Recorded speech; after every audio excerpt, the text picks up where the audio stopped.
Some stories don't begin with a scream or a disaster. Some begin quietly, with a feeling that something is wrong long before anyone can explain it. This is one of those stories. If you grew up in a family where silence was heavier than words, where questions were discouraged, and where certain names were never spoken out loud, then this story may feel uncomfortably familiar.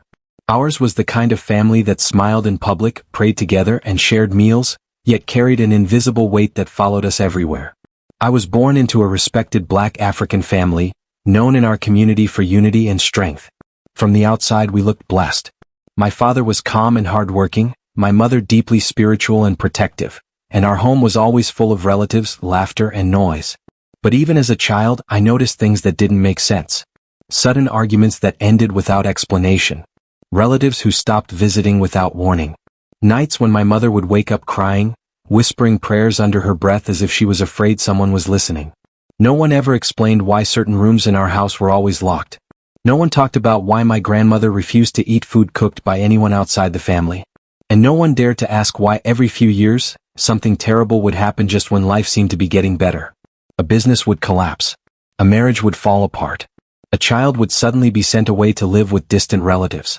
Each event was explained away as life or bad luck. But deep down we all felt it. This was more than coincidence. The elders often said, "Some things are better left buried." In our culture, respect for elders is everything, so we learn to nod and stay quiet. But silence has a way of growing teeth. It bites at your thoughts late at night.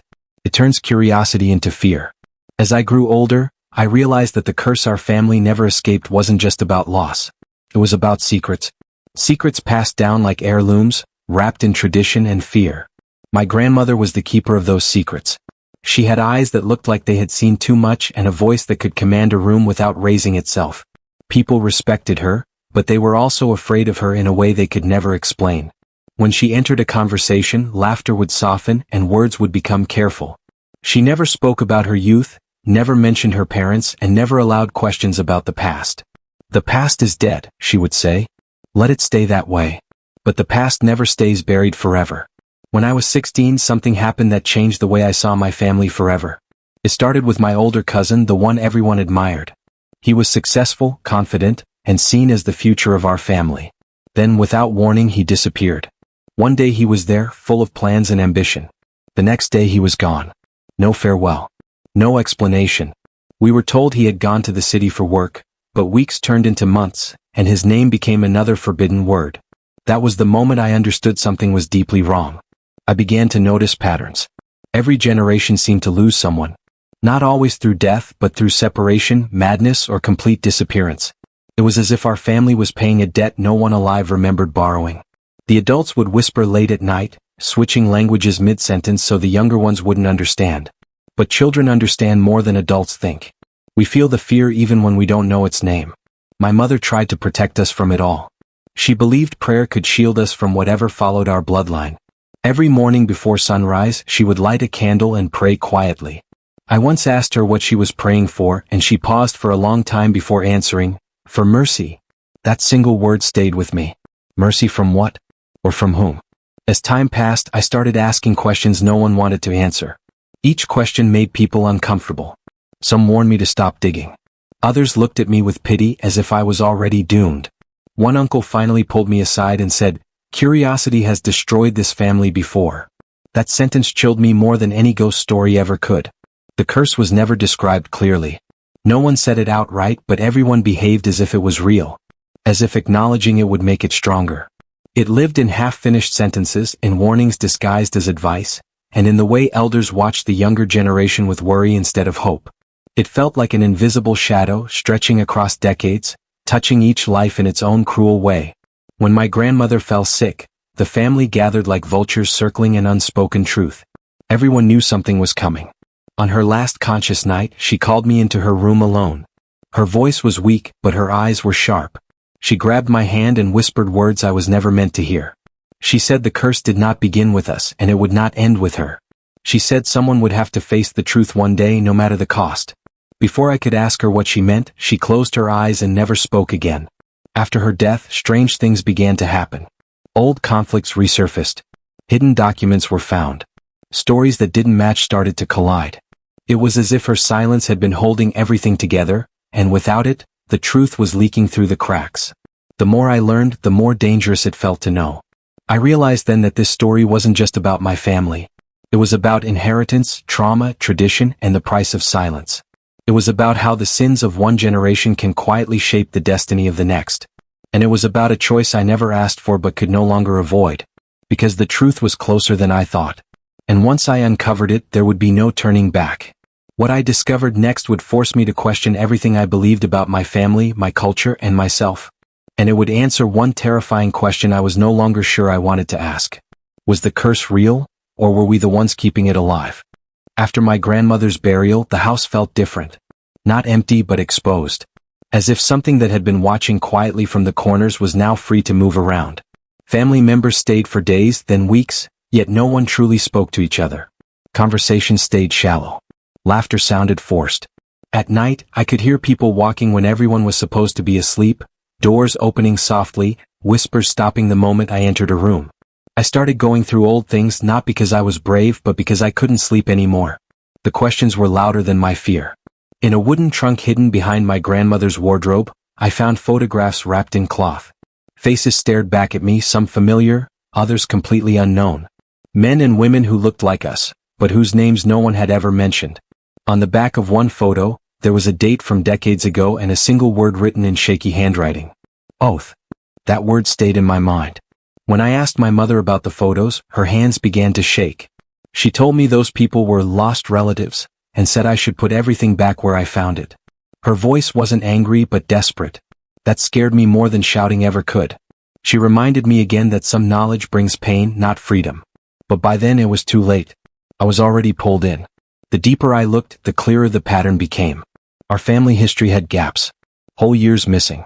Events that should have been remembered but were never spoken of. Even official records were strange. Birth dates changed. Names spelled differently. It felt intentional, like someone had carefully erased parts of our story to protect something or someone. Elders began watching me closely. I noticed it during meals, during prayers, during gatherings. Their eyes followed me the way people watch a storm forming in the distance. One aunt warned me quietly to stop asking questions if I wanted to live a peaceful life. Another told me I reminded her of someone who had asked too much in the past. She never said what happened to that person. I wasn't the only one affected. My younger brother started having nightmares. He would wake up sweating, saying he heard voices calling our family name. My father, usually calm and logical, became distant. He spent hours sitting alone, staring into space as if replaying memories he wished he could forget. One night, I confronted him, asking what he knew. He didn't answer directly. He just said, "Every family has a price it pays to survive." Then he told me to promise I would never try to dig deeper. I couldn't make that promise. Not anymore. The village itself seemed to carry memories too. Old neighbors treated us with a mix of respect and caution. Some avoided our house altogether. Others spoke kindly but stopped themselves from saying too much. When I visited an elderly man who had known my grandmother as a young woman, he stared at me for a long time before speaking. He said our family had once been powerful, but power always demands something in return. I asked him what was demanded. He looked away and said, "Ask your blood." That answer followed me home like a shadow. I began to feel the weight of generations pressing down on me. Every decision felt watched, judged by people long gone. The curse, if it existed, wasn't loud or dramatic. It was slow, quiet. It worked through fear, through obedience, through silence passed down like tradition. And the more I understood that, the angrier I became. But anger doesn't protect you. One evening, I found a letter hidden inside an old book. It was written by someone from my grandmother's generation, maybe her sister. The handwriting was rushed, emotional. It spoke of a promise made to protect the family at all costs, even if it meant sacrificing truth. It mentioned rituals not in a violent way but in the sense of binding decisions. Choices that could not be undone. Choices made during a time of desperation. The letter ended without a signature. That night, I dreamed of standing in a long line of people who all shared my face. One by one, they turned away from me, shaking their heads as if warning me not to follow. I woke up with a heavy feeling in my chest, unsure if the dream was fear or memory. Soon after, my cousin returned. The one who had disappeared years ago. He came back thinner, quieter, and nothing like the confident person we remembered. No one asked him where he had been. No one welcomed him properly. It was as if his return disrupted something fragile. When I tried to talk to him alone, He looked terrified and begged me to stop searching for answers. "They don't forgive?" he whispered. "Not easily." I asked who he met. He refused to say. Strange events followed his return. Small things at first. Objects moving. Doors unlocking themselves. Phone calls with no one on the other end. Enough to make everyone uneasy, but not enough to explain. Some family members said it was stress. Others blamed grief. But the tension grew thicker each day. I began to wonder if the curse fed on belief. If fear itself was its strength. Or if belief was the only thing holding something far worse back. The more I learned, the more dangerous ignorance seemed. And yet, the closer I came to the truth, the more alone I felt. The elders held a private meeting without inviting me. When I confronted them, they told me my role was not to understand, but to obey. That sentence confirmed everything. This was never about protection. It was about control. About keeping the next generation quiet so the past could stay buried. But the past was already awake. Late one night, I heard my name whispered clearly from the hallway. When I opened the door, no one was there. Only the old trunk stood open, its contents scattered across the floor. The photograph marked oath lay face up as if placed there intentionally. I knew then that whatever this curse truly was, it was no longer patient. And it wasn't finished with our family yet. After that night, I stopped pretending I was just curious. I knew I was involved now. Whatever had followed our family for generations had noticed me. The house no longer felt like a place of rest. It felt like a witness. Every sound had meaning. Every silence felt deliberate. I started sleeping with the light on, not because I was afraid of darkness, but because I feared what the dark seemed to remember. My cousin avoided me completely. When our eyes met, there was guilt there and something close to shame. It was clear he knew more than he was saying. I began to understand that each person in the family carried a piece of the truth, but no one carried all of it. That was how the curse survived. Broken knowledge, shared fear, collective silence. I decided to speak to my aunt, the one who had always felt like an outsider. She had married into the family and was never fully trusted. People said she asked too many questions. That made her dangerous, but it also made her honest. When I visited her, she listened carefully, then told me something that changed the way I saw everything. She said the curse wasn't always called a curse. It was once called protection. Long ago, our family had been facing destruction. Poverty, enemies, loss of land. A decision was made by the elders at the time, one they believed would save future generations. But protection came with conditions. Rules that had to be followed. Silence that had to be maintained. And when those rules were broken, consequences followed. What kind of consequences? I asked. She looked at me sadly. The kind that makes people disappear. That explained too much. She also told me something else. Not everyone suffered equally. The curse seemed to target those who questioned it, those who tried to step outside the path laid out for them. Ambition, independence, curiosity. These traits were seen as threats. That was why the younger generation felt restless, anxious, and trapped. We were living lives designed by fear. Meanwhile, my mother grew weaker, not physically but emotionally. Her prayers became longer. Her eyes were always tired. One night, I overheard her speaking to my father in a low voice. She said she was afraid the balance was breaking, that the old ways were no longer holding, that something was demanding to be acknowledged. My father finally admitted part of the truth to me. He said each generation chose someone to carry the burden. Someone who would know enough to keep things in order but not enough to challenge it. My grandmother had been that person. And before her, someone else. Now that she was gone, the role was empty. I asked him who was supposed to take her place. He didn't answer. But he looked at me and that was enough. At the same time, strange divisions began forming within the family. Some believed the curse was nothing but inherited trauma and superstition. Others believed breaking tradition would destroy us all.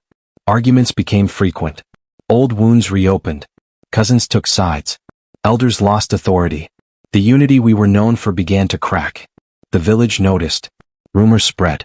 Some said our family had finally angered whatever had been protecting us. Others said we were paying for sins long hidden. I realized then that this story wasn't just ours. It belonged to everyone who had ever been affected by decisions made without their consent. One night, my brother confessed something that shook me deeply. He said the voices in his dreams weren't random. They were warning him. Telling him to stay away from me. Telling him that one of us would have to be sacrificed for the family to survive. I told him it was just fear talking, but my own heart wasn't convinced. I began writing everything down. Names, dates, patterns. I needed proof. Not for the elders, but for myself. The more I connected the dots, the clearer the picture became. This curse wasn't supernatural in the way stories made it sound. It was built from choices. From fear passed down until it felt like fate. And yet, something still felt beyond logic, as if belief itself had given those choices a life of their own. My cousin finally broke. He told me he had tried to escape the family completely. Change his name. Start over. But wherever he went, things followed him. Not accidents, but pressure. Illness. Isolation. He said it felt like being pulled back by an invisible rope. In the end, returning felt safer than running. That terrified me more than any curse story. The elders called another meeting. This time they invited me. Not to listen but to be warned. They said I was endangering everyone. That the balance required sacrifice, not rebellion. That some truths were too heavy for one person to carry. I asked them who decided that. No one answered. I realized then that the curse survived because it benefited those in power. It justified control. It excused cruelty. It silenced the brave. And anyone who challenged it was labeled a threat to the family's survival. But something had changed. The younger generation was watching, listening, questioning. And fear, once shared, begins to lose its grip. Still, the tension kept rising. Small conflicts turned into open confrontations. People started leaving the family home. Others clung to tradition more tightly than ever. It felt like standing on the edge of something irreversible. One evening, I received a message from an unknown number. It contained only one sentence. You are repeating her mistake. I didn't need to ask who her was. I looked at the old photograph again, the one marked oath, and realized the person in it looked exactly like me. Same eyes. Same expression. As if history was circling back on itself, demanding a choice. And for the first time, I understood the true danger. The curse wasn't something chasing us from the past. It was waiting to see who we would become. From that point on, everything moved faster, as if time itself was tired of waiting. The family no longer pretended that things were normal. People spoke in low voices, arguments happened openly, and fear sat at the center of every gathering. I felt like the ground beneath us was cracking and everyone could hear it, but no one agreed on how to stop it. The message I received stayed on my mind. You are repeating her mistake. I didn't know who sent it, but I knew what it meant. Someone before me had tried to break the cycle and failed. Someone who looked like me. Someone whose name had been erased. That realization brought both courage and terror. If they failed, what chance did I have? I started feeling watched everywhere, not in a dramatic way but in small, unsettling moments. Conversations stopped when I entered rooms. Doors that were once open were now locked. My phone battery drained faster than usual. Even the air in the house felt heavy, like it was holding its breath. My mother finally broke her silence one night. She told me she had begged my grandmother years ago to end whatever agreement bound the family. But my grandmother had refused, saying the cost of breaking it was greater than the cost of continuing. My mother said she had lived her entire life afraid that one of her children would be chosen next. When I asked her what chosen meant, she couldn't answer. She just cried. The elders became desperate. They began talking about restoring order, about tradition, about doing what had always been done. I realized then that they were afraid of losing control more than they were afraid of the curse itself. Without it, their authority meant nothing. Fear had been their strongest tool. At the same time, younger relatives started coming to me quietly. They shared stories of anxiety, of feeling trapped, of dreams where they were running but never reaching anywhere. The curse had shaped all of us in different ways. It had stolen confidence, broken relationships, and taught us to accept suffering as destiny. One evening, my cousin vanished again. This time, no explanation was offered at all. His room was untouched, his phone left behind. The elders said it was necessary. Necessary for what, they didn't say. That was the moment the family truly split. Some supported the elders. Others were horrified. Trust collapsed completely.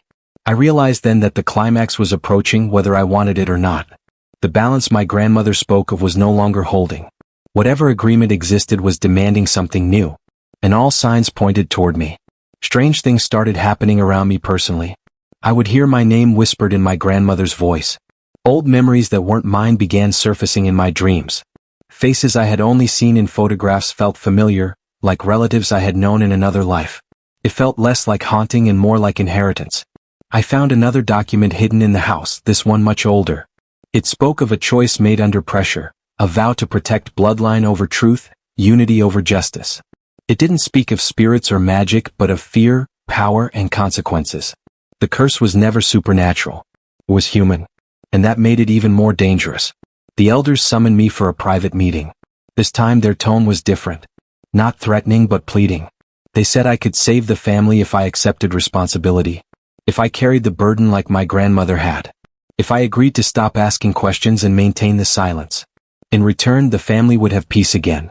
I asked them what would happen if I refused. They didn't answer directly. One of them simply said, "History repeats itself." Outside the room I could hear my family arguing, crying, praying. Everyone sensed that something irreversible was about to happen. The tension was unbearable. I felt torn between loyalty and truth, between protecting people I loved and ending the cycle that was destroying us.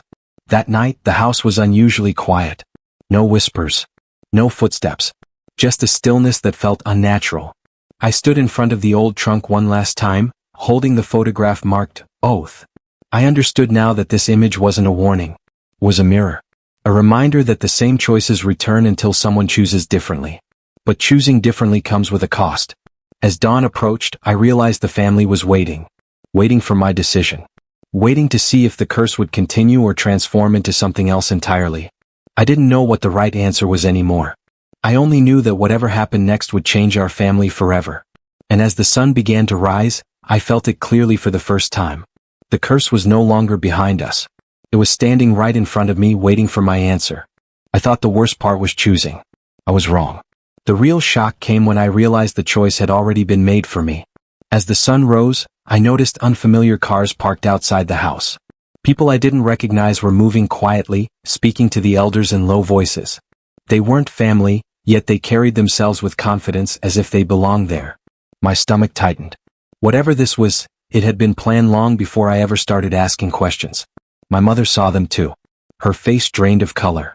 She whispered that she had hoped this day would never come. When I pressed her for answers, she finally told me the truth she had hidden all my life. The role my grandmother carried was never meant to pass to me. It was meant to pass to my mother. She had refused it years ago. She chose her children over the family's expectations. And now the debt had come back with interest. The elders were angry with her, not openly, but in the way people get when they feel betrayed. Her refusal had disrupted the cycle, and the consequences had slowly spread through the family. Lost opportunities, broken marriages, disappearances. They blamed her, even though they smiled in her face and praised her strength. That was the second plot twist I never saw coming. The curse wasn't just inherited. It was enforced. I realized then that the outsiders weren't spiritual figures or mystical protectors. They were enforcers of tradition. People whose job was to make sure families like ours stayed in line. They didn't use violence. They used pressure, fear, and shame. They reminded families of what happened when rules were broken. One of them approached me directly. He spoke calmly, respectfully, like someone offering help. He said my grandmother had been one of the most loyal keepers of the oath. That she understood sacrifice. That the family survived because of her strength. He said I had the same presence. The same potential. I asked him what happened to those who refused. He smiled slightly and said, "They fade." The stakes rose instantly. This was no longer just about my family's past. It was about power systems hidden behind culture and tradition. About how fear is organized and passed down. About how silence is rewarded and resistance is punished quietly. My brother overheard parts of the conversation and confronted me later. He begged me to accept whatever they were offering so the family could finally be safe. That broke me more than any threat ever could. The curse had reached him too. It had taught him that survival was more important than truth. At the same time, some cousins started planning to leave for good. They packed bags, called friends in other cities, prepared escape routes. The family was splitting in real time. The unity everyone bragged about was collapsing under the weight of secrets. Then came the biggest shock of all. My cousin who had disappeared returned again, but this time he wasn't afraid. He was angry. He told me he had been approached by the same people years ago. He had almost accepted the role. Almost. But he ran instead. And they had been watching him ever since. He said something else that changed everything. The oath wasn't eternal. There was a condition buried deep within it. A clause never spoken aloud.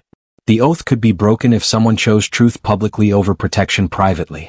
But doing so would expose everything. The family's history. The deals made. The lies told. The people sacrificed along the way. Breaking the oath wouldn't just end the curse. It would destroy the image of the family forever. That was the real reason the elders were terrified. As night fell, tensions exploded. Arguments turned into shouting. Accusations flew. Old betrayals surfaced. People said things they had held inside for decades. The house felt like it was shaking, not physically but emotionally, like it couldn't hold all that truth much longer. The outsiders warned me that time was running out. If I didn't accept the role by morning, decisions would be made without my consent.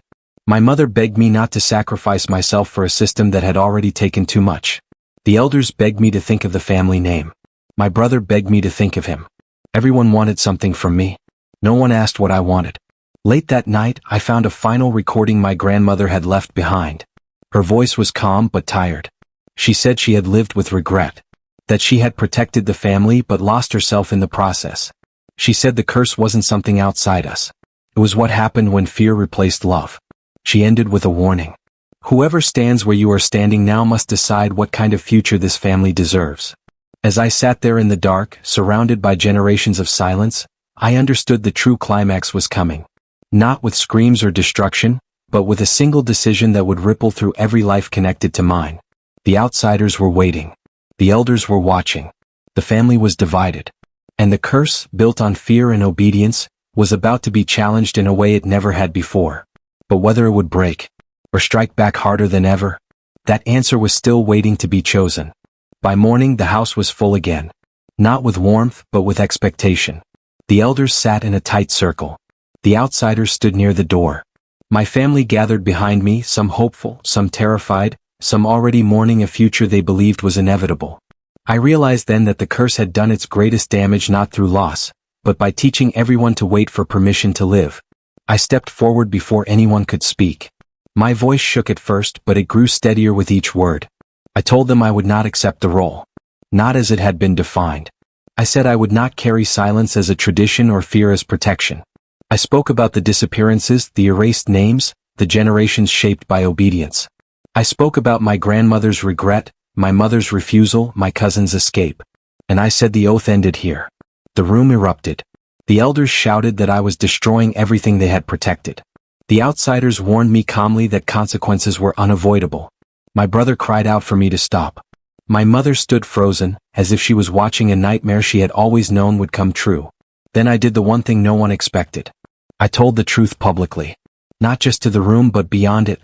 I revealed documents, recordings, names. I explained how the curse was enforced, how fear was organized, how tradition had been weaponized. I didn't accuse individuals. I exposed the system. The room fell silent in a way I had never heard before. Not fearful silence. Shocked silence. The outsiders stepped back. They had power only as long as secrecy existed. Without it, their authority weakened. One of them warned me again that once truth was released, there was no controlling what followed. I told him that was the point. The elders realized too late that the balance they worshipped depended on obedience. And obedience dies when people see clearly. That was the moment the curse broke. Not with lightning or screams but with collapse. People cried openly. Some elders looked relieved, as if they had been waiting their entire lives to stop pretending. Others walked out, unable to face what they had defended for so long. The outsiders left quietly, already losing interest. Systems like theirs don't fight truth in the open. They retreat and wait for shadows. In the days that followed, the family changed. Some relationships ended. Some healed slowly. People left. Others stayed and rebuilt. The fear didn't vanish overnight, but it no longer ruled every decision. For the first time, children asked questions without being punished for curiosity. For the first time, silence wasn't sacred. We thought it was over. That's when the final twist revealed itself. Weeks later, I found a letter addressed to me, written in my grandmother's handwriting. Not the tired writing from her final years, but strong and deliberate. She had known this moment would come. She admitted she had helped design the oath, not out of cruelty but fear. She believed control was the only way to keep the family alive in a hostile world. But then she wrote something that stopped my breath. She said the curse would not disappear completely. Not because of tradition or outsiders, but because trauma doesn't vanish when truth is spoken. It transforms. She warned me that breaking the oath didn't end responsibility. It transferred it. The final line said, "You didn't end the curse. You changed its form." At first, I didn't understand. Then I noticed the pressure shift. People began coming to me for guidance. For answers. For decisions. They looked at me the way they once looked at my grandmother. Not out of fear but expectation. Slowly, I realized the danger wasn't the old system returning. It was a new one forming. Power has a way of rebuilding itself even after being exposed. And I stood at the center of it whether I wanted to or not. The curse had evolved from enforced silence into inherited responsibility. I understood then that freedom isn't a moment. It's a practice. So I made one last choice. I stepped back.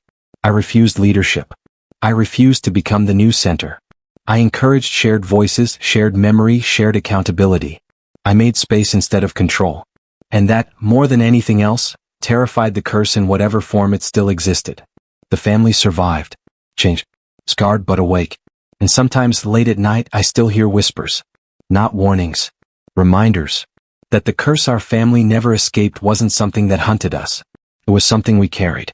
And something we now choose every day not to pass on. After everything settled, life did not return to what it was. It moved forward into something unfamiliar, quieter, and more honest. The house that once felt heavy with secrets slowly became just a house again. Walls stopped listening. Doors stopped whispering. For the first time, silence felt peaceful instead of threatening. Some family members chose distance. They needed space to process what had been revealed, to grieve the version of our family they thought was real. Others stayed close, determined to rebuild with truth instead of fear. There were awkward conversations, painful apologies, and moments when old habits tried to return. But now, when someone said, "This is how it has always been," someone else would ask, "Does it have to stay that way?" That question became our turning point. My mother changed the most. The fear she had carried for decades slowly loosened its grip. She laughed more, slept better. Her prayers became softer, less desperate. One evening, she told me she finally felt like her life belonged to her, not to an agreement she never consented to. That alone made every difficult choice worth it. My brother stopped having nightmares. He didn't need explanations anymore. What he needed was safety, and truth gave him that. He started planning his future without asking permission from ghosts of the past. Watching that felt like watching the curse truly weaken. As for the elders, time softened them. Some never admitted they were wrong, but their power faded naturally. Without fear to support it, authority based on silence couldn't survive. A few elders surprised us by opening up, sharing stories they had never dared to tell. Stories of regret. Of choices made under pressure. Of lives lived half awake. Those stories mattered. They reminded us that no one was born a villain in this cycle. Everyone was reacting to fear they inherited. The outsiders never returned. Without secrecy they had no role to play. Systems like theirs survive only where people believe they have no choice. Once that belief is gone, the system collapses on its own. I left the family home for a while, not to escape, but to breathe. Distance helped me understand something important. Breaking the curse didn't make me special. It made me responsible. Not as a leader, but as a reminder. A reminder that silence is a choice. That tradition without reflection can become a prison. That family trauma doesn't disappear unless it's faced. When I came back, things felt different again. Lighter. Imperfect but real. We created new rituals. Not based on fear but on connection. We talked openly about mental health, about inherited pain, about how culture can protect and harm at the same time. The younger generation listened, not with fear but curiosity. And the older generation learned that being questioned didn't mean being disrespected. That was healing. There were still consequences. Some relationships never fully recovered. Some truths arrived too late to save what was already lost. We carried grief for those who disappeared before the curse was broken. Their names were spoken now. Their stories remembered. That mattered more than pretending they never existed. Sometimes people ask if I regret exposing everything. The answer is no. Peace built on silence is fragile. Truth hurts, but it heals deeper. Our family didn't become perfect. It became honest. And honesty is something fear cannot survive. The curse our family never escaped turned out to be many things. Fear passed down as love. Control disguised as protection. Silence mistaken for strength. Once we named it, it lost its power. But the final lesson was this. Ending a curse doesn't mean erasing the past. It means refusing to repeat it. Every generation gets that choice. And for the first time in a long time, our family chose differently. That is where the story truly ends.